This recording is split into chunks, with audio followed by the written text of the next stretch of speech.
Welcome back, gardeners! Today we'll be showing you how to prepare an in-ground garden bed for traditional carrot varieties.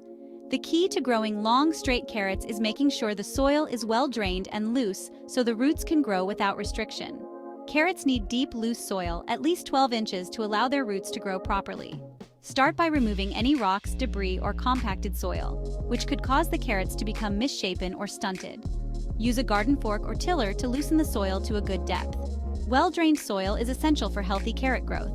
Mix in organic matter like compost or well-rotted manure to improve the texture and drainage of your soil. This also helps provide essential nutrients to support your carrots as they grow.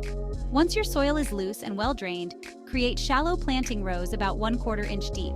Space the rows about 12 inches apart to give your carrots room to grow. Lightly scatter the seeds and then cover them with a thin layer of soil. By preparing a well-drained, loose garden bed, you'll help your carrots grow straight and strong.